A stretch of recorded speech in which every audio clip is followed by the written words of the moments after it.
ദൈവം നമുക്ക് എല്ലാവർക്കും എല്ലാ അവയവങ്ങളും തന്നിട്ടുണ്ട്. ഇവിടെയുള്ള എല്ലാവർക്കും ഇപ്പോൾ കിഡ്നിയും കണ്ണും കാതും ലിവറും പാങ്ക്രിയാസും ഒക്കെ ഉണ്ട്. നിങ്ങൾ ജനിക്കുമ്പോൾ ഇതെല്ലാം കിട്ടിയിട്ടുള്ളവരാണ്. നിങ്ങൾ രാവിലെ എണീക്കുന്നു, കുളിക്കുന്നു, പല്ല് തേക്കുന്നു, നിങ്ങളുടെ എല്ലാ കാര്യങ്ങളും ചെയ്യുന്നു. അതിന്റെ അർത്ഥം ആദ്യം നിങ്ങൾ സ്നേഹിക്കുന്നത് നിങ്ങളെ തന്നെയല്ല, അല്ലേ? സ്വന്തമാണ്, നമ്മളെയാണ് നമ്മൾ ആദ്യം സ്നേഹിക്കുന്നത്. നമുക്ക് പറയാം നമുക്കിഷ്ടം വേറൊരാളെയാണ്, അവരെയാണ്, അച്ഛനെയാണ്, അമ്മയാണ് എന്ന് വ്യക്തിപരമായി പറഞ്ഞുവെങ്കിലും ഓരോ വ്യക്തിയും അവനവനെയാണ് ആദ്യം സ്നേഹിക്കുന്നത്. അതും പുറമേ ഉള്ള ഭാഗങ്ങളെ മാത്രം. ഒരു വെള്ളിയാഴ്ച കിട്ടിക്കഴിഞ്ഞാൽ, അല്ലെങ്കിൽ കേരളത്തിലാച്ച ഒരു ഞായറാഴ്ച കിട്ടിക്കഴിഞ്ഞാൽ ബിരിയാണിയും നെയ്ച്ചോറൊക്കെ കഴിച്ച് വിശ്രമിക്കുകയാണ്. ആര് വിശ്രമിക്കുന്നു? പുറത്തെ ശരീരം കിടന്നു. ഉള്ളിലെ അവയവങ്ങൾക്ക് ഓവർലോഡ് അയച്ചു കൊടുത്തു. മറ്റുള്ള ദിവസങ്ങളിൽ എന്തെങ്കിലും കുറച്ച് കിട്ടിയിട്ട് അത് പണിയെടുത്തിരുന്നാൽ മതി. അന്നത്തെ ദിവസം ഇതെല്ലാം അടിച്ചു കയറ്റി വിശ്രമമാണ്. വിശ്രമിക്കുമ്പോൾ നമ്മുടെ അവയവം ഏറ്റവും കൂടുതൽ പണിയെടുക്കേണ്ട ഒരു സാഹചര്യമാണ്. പിന്നെ കുറെ ഫാസ്റ്റ് ഫുഡോ അല്ലെങ്കിൽ ലൈഫ് സ്റ്റൈൽ ഡിസീസ് എന്നൊക്കെ പറയുമ്പോൾ നിങ്ങൾ പറയും ഇവിടെ ജീവിക്കുന്ന ഞങ്ങൾക്ക്, ഞാൻ 10 വർഷമായി ഇവിടെ വരുന്നു, ഏകദേശം 10-25 പ്രാവശ്യം വന്നിട്ടുണ്ട്, 500ഓളം ക്ലാസ്സുകൾ സംഘടിപ്പിച്ചിട്ടുണ്ട്. നമുക്ക് മനസ്സിലാവുന്ന ഒരു കാര്യം, നിങ്ങളുടെ ഇവിടുത്തെ ജീവിത രീതി അനുസരിച്ച് ഈ പറഞ്ഞ ഭക്ഷണ രീതിയും നടക്കം, വ്യായാമം ഇതൊക്കെ വളരെ കുറവേ ചെയ്യാൻ പറ്റുമെന്നറിയാം. എന്നാലും ഒരു കാര്യം നിങ്ങൾക്ക് ശ്രദ്ധിക്കാമല്ലോ, എന്തെങ്കിലും ഒരു പച്ചക്കറിയും അല്ലെങ്കിൽ അതിനോടൊപ്പം തന്നെ ഫ്രൂട്ട്സും ഒക്കെ ഉൾപ്പെടുത്തിയിട്ട് ഭക്ഷണത്തിന്റെ അളവ്, നാളെ ഈ ഭൂമിയിൽ നിന്ന് ഈ ഭക്ഷണം മുഴുവൻ അവസാനിച്ചു പോകും എന്നുള്ള രീതിയിൽ കഴിക്കൽ നിർത്തിയിട്ട് നമുക്ക് ആവശ്യമായ ഭക്ഷണം ഇനിയും ഉണ്ടല്ലോ, രാവിലെ എണീറ്റാ വീണ്ടും കഴിക്കാം, ഇത് അവസാനിക്കുന്നില്ല. കടൽ വെള്ളം പോലെ ഇങ്ങനെ ഭക്ഷണം കിടക്കുക തന്നെയാണ്. എന്ത് വേണമെങ്കിൽ നിങ്ങളുടെ കയ്യിൽ കാശുള്ളപ്പോൾ എന്ത് വേണമെങ്കിൽ ഇവിടെ കിട്ടും. പക്ഷെ ഓരോ വിദേശ മലയാളിയും ഇവിടെ നിന്ന് 45-50 വയസ്സൊക്കെ ആയി തിരിച്ചു വരുമ്പോൾ പ്രമേഹ രോഗിയും രക്താതി സമ്മർദ്ദവും ഉള്ളവരായിട്ടാണ് തിരിച്ചു വരുന്നത്. സത്യത്തിൽ നിങ്ങളെ ആർക്കും ആ രീതിയിൽ വേണ്ട. ഞങ്ങളിവിടെ വരുന്നു, നിങ്ങൾ ഞങ്ങളെ സഹായിക്കുന്നു, ആ സഹായം കൊണ്ട് ഒരുപാട് ആളുകൾക്ക് ഡയാലിസിസ് ചെയ്തു കൊടുക്കുന്നു, വൃക്ക മാറ്റിവെക്കുന്നു, എന്തെല്ലാമോ ഞങ്ങൾ ചെയ്യുന്നു. പക്ഷെ കേരള ഗവൺമെന്റിന് വിദേശി മലയാളിയാണെങ്കിൽ വൃക്ക പോയാലും 5 പൈസ കാരുണ്യെന്നൊന്നും ഞങ്ങൾ തരില്ല. നിങ്ങൾക്ക് ഒരു ഐഡന്റിറ്റി ഉണ്ടല്ലോ, നിങ്ങൾ വിദേശ മലയാളികളാണെന്ന്. അപ്പോ കാരുണ്യം കിട്ടാത്തത് കൊണ്ട് അങ്ങനെ ഒരു പ്രതീക്ഷയും വേണ്ട. പിന്നെ ഗൾഫിലൊക്കെ ഉള്ളവനല്ലേ എവിടെയെങ്കിലും പോയി കിഡ്നി മേടിച്ചോളൂ.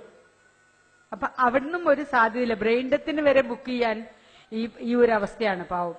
പിന്നെ സർക്കാർ ഒരു ബ്രെയിൻ ഡെത്തിന് വേണ്ടി ബുക്ക് ചെയ്തിട്ടുണ്ട്, അതിൽ ബുക്ക് ചെയ്താൽ ഈ കാലത്തൊന്നും കിട്ടാൻ പോകുന്നില്ല. ഓരോ രോഗം വരുമ്പോഴും ഇന്ന് ഇവിടെ നിന്ന് പൈസ അയച്ചു കൊടുക്കുന്നവരായാലും ഭാര്യയും കുടുംബമായിട്ട് ജീവിക്കുന്നവരായാലും നിങ്ങളെ തന്നെ നിങ്ങളുടെ കുടുംബാംഗങ്ങൾ വെറുക്കേണ്ട ഒരവസ്ഥയാണ് ഞാനൊക്കെ കാണുന്നത്. ഈ പറഞ്ഞ വൃക്ക ആവശ്യം വരുന്ന ഒരാൾക്ക് ഇന്ന് കിഡ്നി ഫെയിലിയർ ആണെന്ന് ഡിറ്റക്ട് ചെയ്താൽ നാളെ രാവിലെ അയാൾക്ക് ട്രാൻസ്പ്ലാന്റ് ചെയ്യാൻ പറ്റില്ല. ഒരു 10 ഡയാലിസിസ് എങ്കിലും കഴിഞ്ഞിട്ടേ ട്രാൻസ്പ്ലാന്റ് ചെയ്യാൻ പറ്റുള്ളൂ. അപ്പോൾ ആദ്യത്തെ ദിവസം ഡയാലിസിസ് തുടങ്ങുമ്പോൾ കഴുത്തിൽ കത്തീറ്ററൊക്കെ ഇട്ട് പെട്ടെന്ന് തുടങ്ങി, ഒരുപാട് ബന്ധുക്കൾ ഉണ്ടാവും, ആള് അവിടെയായിരുന്നു, അങ്ങനെയായിരുന്നു, ഇങ്ങനെയായിരുന്നു. 5ാമത്തെ ഡയാലിസിസ് കഴിയുമ്പോൾ കൂടെ വന്നവരുടെ എണ്ണം കുറയും. 10ാമത്തെ ആവുമ്പോൾ നിങ്ങളുടെ ഭാര്യയോ അല്ലെങ്കിൽ ഭർത്താവോ ആയി ഇത് കുറയും. നിങ്ങൾ പിന്നീട് ഒരു ബാധ്യതയാവുകയാണ്. അതിന്റെ ഇടയിൽ ഭാര്യയുടെ കിഡ്നിയോ ഭർത്താവിന്റെ കിഡ്നിയോ വീട്ടിൽ നിന്നൊരു കിഡ്നി പോലും കിട്ടിയില്ലെങ്കിൽ നിങ്ങൾക്ക് വേണ്ടി പത്രത്തിൽ പരസ്യം കൊടുത്ത് വരുന്നവർ ചോദിക്കുന്ന 5ഉം 10ഉം 20ഉം ലക്ഷം രൂപ ബ്രോക്കർമാരുടെ വക. കടാവറൊന്നും ആയിട്ടുമില്ലല്ലോ, ഇപ്പൊ തുടങ്ങിയിട്ടല്ലേ ഉള്ളൂ. ബോധവൽക്കരണം തുടങ്ങിയിട്ട് വർഷങ്ങളായാലും കിട്ടിയിട്ടില്ല. അപ്പോൾ സ്വാഭാവികമായിട്ടും നിങ്ങളുടെ വീട്ടിലും നിങ്ങളുടെ നാട്ടിലുമുള്ള ആളുകൾ നിങ്ങള് പീസ് പോയ ബൾബായിട്ട് കൂട്ടും. അതെപ്പോ വേണമെങ്കിൽ അടിച്ചു പോകാം. അത് പോയാലും ജനങ്ങൾ പറയാം അത് പണ്ടേ പോയതാ. ഒരു രീതിയിലും മരിക്കാൻ വേണ്ടി ആഗ്രഹിക്കും. ഡയാലിസിസ് യൂണിറ്റിന്റെ പടിക്കലുള്ള പല ആളുകളും എപ്പോഴാ ഒന്ന് മരിച്ചു കിട്ടുക ആലോചിക്കണം. ഒരു ഡയാലിസിസ് രോഗിക്ക് സൗജന്യമായി ഡയാലിസിസ് ചെയ്ത് കൊടുത്താലും അയാൾക്ക് എപ്പോട്ടിൻ എന്ന് പറഞ്ഞ് രക്തമുണ്ടാവാവുന്ന ഇഞ്ചക്ഷൻ എടുക്കണം, ഹെപ്പാരിൻ ഇഞ്ചക്ഷൻ വേണം, ഡയാലൈസർ വേണം, ബ്ലഡ് ട്യൂബ് വേണം, മരുന്ന് വേണം. ഇതൊക്കെ ചെയ്യുന്നതിനൊപ്പം മറ്റുള്ള അസുഖങ്ങൾക്ക് ചികിത്സിക്കാൻ ഇതിന് 6000 രൂപ ഏറ്റവും ചെലവ് കുറഞ്ഞ രീതിയിൽ കണക്കാക്കിയാൽ ഈ ചെലവ് മാത്രം 400 രൂപയ്ക്ക് എപ്പോട്ടിൻ, അത് ഒരാഴ്ചയിൽ 4 ആഴ്ചയിൽ 4 എണ്ണം. ഹെപ്പാരിൻ ഇങ്ങനെ കണക്ക് കൂട്ടിയാൽ വളരെ 1500 രൂപയ്ക്ക് പ്രൈവറ്റ് ആശുപത്രി കൊടുക്കുക, 400 രൂപയ്ക്ക് കൊടുത്താൽ പോലും 6000 രൂപ വേറെ വേണം. ഡയാലിസിസ് സൗജന്യം കിട്ടിയെന്ന് മറ്റുകൊണ്ട് മാത്രം പോരാ, അതിനോടൊപ്പം അയാളുടെ കുടുംബം ജീവിക്കുന്ന നമ്മൾക്കിത് സ്വാന്തന ചികിത്സയല്ല എന്ന് ഒരാൾക്കും മനസ്സിലാവുന്നില്ല. എല്ലാവരും വിചാരിക്കുന്നത് ഡയാലിസിസ് ചെയ്തു കഴിഞ്ഞാൽ രോഗിയായി എന്ന്. സത്യത്തിൽ ഡയാലിസിസ് എന്ന് പറയുന്നത് നമ്മൾ ജീവിതത്തിലേക്ക് തിരിച്ചു വന്ന് നോർമലായിട്ട് ജീവിക്കാൻ വേണ്ടിയാണ് ചെയ്യുന്നത്. കേരളത്തിലെ സാമ്പത്തിക അവസ്ഥയും മാനസികാവസ്ഥയും അവരെ രോഗികളായി തന്നെ തീർക്കുന്നു.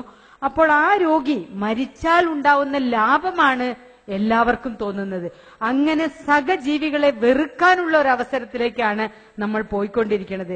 കഡാവർ ട്രാൻസ്പ്ലാന്റേഷൻ നിലവിൽ വന്നു കഴിഞ്ഞാൽ ഈ ഒരു രോഗി ആർക്കും ബാധ്യതയല്ല. സൗജന്യമായിട്ടാണ് ഈ കിഡ്നി കിട്ടാൻ പോകുന്നത്. അയാൾ ഉണ്ടാക്കിയ എന്തെങ്കിലും സമ്പത്ത് കൊണ്ട് അയാളുടെ വൃക്ക മാറ്റിവെച്ച് അയാൾക്ക് തിരിച്ച് ഇവിടെയോ നാട്ടിലോ എവിടെയെങ്കിലും ജോലി ചെയ്ത് ജീവിക്കാം. പലപ്പോഴും പല ആശുപത്രികളിലും ഇവിടെ നിന്ന് വന്നിട്ട് വർഷങ്ങളായി ഗൾഫിൽ കഴിഞ്ഞ് തിരിച്ചു വന്നിട്ട് വർഷങ്ങളായി ഡയാലിസിസ് ചെയ്ത് മേപ്പോട്ട് നോക്കി കിടക്കുന്ന ആ കണ്ണുകളിൽ കാണുന്നത് എനിക്ക് ജീവിക്കണം. പുറത്തിരിക്കുന്ന കുടുംബാംഗങ്ങൾ പറയണത് ഒന്ന് മരിച്ചിരുന്നെങ്കിൽ. അയാൾ ജീവിക്കാൻ അയാളും അയാളെ ചികിത്സിക്കുന്ന ആശുപത്രിക്കാരും മാത്രമേ ആഗ്രഹിക്കുള്ളൂ. അയാൾ ജീവിച്ചിരിക്കുന്നാൽ ലാഭമുള്ളത് രണ്ടാൾക്കാ. ഞാൻ ജീവിച്ചാൽ എനിക്കും പിന്നെ എന്നെ ചികിത്സിക്കുന്ന ആശുപത്രിക്കും. എന്റെ വീട്ടുകാർക്ക് ഇന്നിവിടെ വരുന്ന 400 രൂപയിലുമായിട്ട് ബസ്സിനും അല്ലെങ്കിൽ ഓട്ടോയിലോ കൊണ്ടുവരുന്ന ആ കാശ് പോലും വേസ്റ്റായിട്ട് ചെലവാക്കുന്ന ഒരു ഫീലിംഗാ. അങ്ങനെ മറ്റുള്ളവർ നമ്മുടെ മരണം ആഗ്രഹിക്കുന്ന രീതിയിൽ ഒരു മരണം നിങ്ങൾ ആരും ആഗ്രഹിക്കരുത്, അതിലേക്ക് മുതിരരുത്. അതാണ് എനിക്ക് ആദ്യമായി പറയാനുള്ളത്. രണ്ടാമത്, ഒരാൾക്ക് വേണ്ടി പത്രത്തിലൊക്കെ നിങ്ങൾ കാണാം, വൃക്കരോഗി കനിവ് തേടുന്നു, ഹൃദയരോഗി കനിവ് തേടുന്നു, അല്ലെങ്കിൽ ഹാർട്ട് പേഷ്യന്റ്, ക്യാൻസർ പേഷ്യന്റ്. നമുക്ക് വേണ്ടി വേറൊരാൾ പിരിക്കുക എന്ന് പറയുന്നത് ഇവിടെ ഇരിക്കുന്ന ആർക്കെങ്കിലും ഒരാൾക്ക് അംഗീകരിക്കാൻ പറ്റുമോ? നിങ്ങളെല്ലാവരും പ്രാർത്ഥിക്കണ ഇപ്പൊ അതല്ലേ.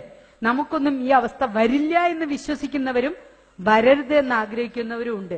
അപ്പൊ അത് ഉറപ്പിച്ച് തീരുമാനിക്കുക.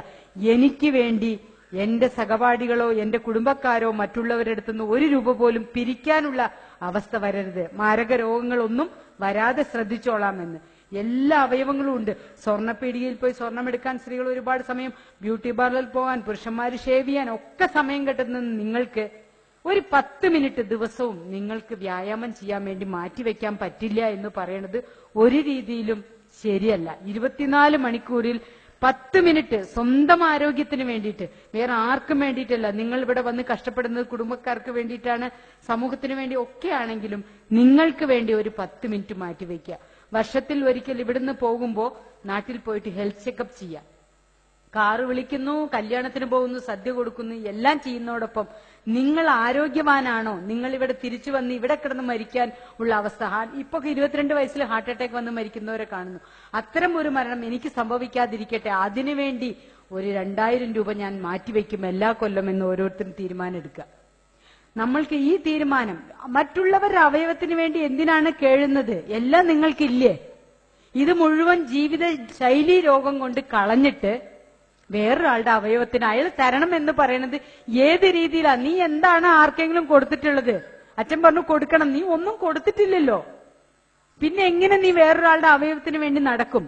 അപ്പോൾ അത്തരം അവയവങ്ങൾ എനിക്ക് വേണ്ട, ഞാൻ എന്റെ അവയവം കൊണ്ട് മരണം വരെ ജീവിക്കും. മാർ ക്രിസോസ്റ്റം തിരുമേനിയാണ് ഈ പ്രൊജക്ടിന്റെ ഈ കരുതൽ എന്ന് പറയുന്ന ഞങ്ങളുടെ ഈ പ്രൊജക്ടിന്റെ ചെയർപേഴ്സൺ. തിരുമേനി നിങ്ങളുടെ അവസ്ഥ എന്താണെന്ന് പരിശോധിക്കുകയും ഒരു ഡയബറ്റിക് പേഷ്യന്റ് ആണ് എന്ന് അറിഞ്ഞു കഴിഞ്ഞാൽ മരുന്ന് ഡോക്ടർ പറയുന്ന രീതിയിൽ കഴിച്ചാൽ മാത്രം പോരാ.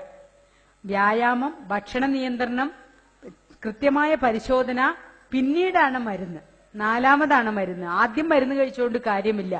ഇത് ചെയ്തില്ലെങ്കിൽ നിങ്ങളും ഈ ഡയാലിസിസ് യൂണിറ്റിലും എന്റെ അടുത്തും അച്ഛന്റെ അടുത്തും രജിസ്ട്രേഷൻ ഫോമുമായി നിൽക്കേണ്ട ഒരു അവസ്ഥ വരും. അതുകൊണ്ട് എപ്പോഴും പറയുന്ന ആ സമയമില്ല എന്നുള്ളത് ഒന്ന് മാറ്റിവെക്കുക. സ്വന്തം കാര്യം ചിന്തിക്കുക. നിങ്ങൾ തന്നെ നിങ്ങളെ ഇമാജിൻ നോക്കുക. ഞങ്ങളുടെ ഒക്കെ അടുത്ത് വന്നിട്ട് എനിക്ക് കിഡ്നി ഇല്ല, എനിക്ക് ഹാർട്ട് കംപ്ലൈന്റ് ആണെന്നോ എനിക്ക് അല്ലെങ്കിൽ ലിവർ ഫെയിലിയർ ആണോ എന്ന് പറയുമ്പോൾ ഞങ്ങൾക്ക് ഉടനെ എടുത്ത് തരാൻ പറ്റില്ല. ഇതൊന്നുമില്ല. ചിലവർ മേടിക്കും. ഇപ്പൊ നന്നായിരിക്കുന്നുണ്ട്, 2 മേടിച്ച് ഫ്രിഡ്ജിൽ വെച്ചാലോ എന്നൊക്കെ എന്നോട് ചോദിക്കാറുണ്ട്. എട്ടാം ക്ലാസ്സിൽ പഠിക്കുന്ന കുട്ടി വന്നിട്ട് പറയും, അച്ഛനും അമ്മയ്ക്ക് സാമ്പത്തിക ബുദ്ധിമുട്ടുണ്ട്, എന്റെ ഒരു കിഡ്നി എടുത്തിട്ട് വൈകുന്നേരം ആകുമ്പോഴേക്കും മാഡം എന്നെ പറഞ്ഞേക്കോ കുറച്ച് കാശും തന്ന് എന്ന് ചോദിക്കാറുണ്ട്. അതുപോലെ എടുത്തു തരാൻ പറ്റുന്ന ഒരു അവയവമല്ല. അതിനുള്ള നിയമക്കുരുക്കുകളും ബുദ്ധിമുട്ടുകളും പിന്നെ ഈ പറഞ്ഞ സാമ്പത്തിക ബാധ്യതകളും നിങ്ങൾക്കറിയില്ലല്ലോ. ഇപ്പൊ നമുക്ക് തോന്നും ശരീരത്തിന് ഒരു വിലയുമില്ല. ലക്ഷക്കണക്കിന് വിലയുള്ള ഒരു അവയവങ്ങൾ, ഒരുപാട് അവയവങ്ങളുമായിട്ടാണ് നമ്മൾ ജീവിക്കുന്നത് എന്ന സത്യം ഇത് പോകുമ്പോൾ മാത്രമേ തിരിച്ചറിയാൻ പറ്റുന്നുള്ളൂ. ആരുടെയൊക്കെ മുന്നിൽ തമിഴ്നാട്ടിലോ ആന്ധ്രയിലും കേരളത്തിലും ഒക്കെ ഉള്ള ബ്രോക്കർമാരുടെ മുന്നിൽ പരക്കം പായുന്ന ഒരുപറ്റം മലയാളികൾ, ചൂഷണം ചെയ്യപ്പെടുന്ന ഒരുപറ്റം മലയാളികളെ ഞാൻ കണ്ട് മടുത്തിരിക്കുകയാണ്. അതുകൊണ്ട് ദൈവത്തെ ഓർത്ത് നിങ്ങളുടെ ജീവിതത്തിൽ നിങ്ങൾ ഒരു അടുക്കും ചിട്ടയും കൊണ്ടുവരികയും സ്വന്തം ശരീരം നിങ്ങൾ പുറത്ത് സ്നേഹിക്കുന്ന പോലെ അകത്ത് അവയവങ്ങളെയും സ്നേഹിച്ച് ആരോഗ്യമുള്ള ആരുടെയും അവയവത്തിന് കേഴാതെ സ്വന്തം ആരോഗ്യത്തിൽ ജീവിക്കാൻ നിങ്ങൾ എല്ലാവരും തയ്യാറാകണമെന്ന് അഭ്യർത്ഥിച്ചുകൊണ്ട് എന്റെ വാക്കുകൾ നിർത്തുന്നു. നന്ദി, നമസ്കാരം.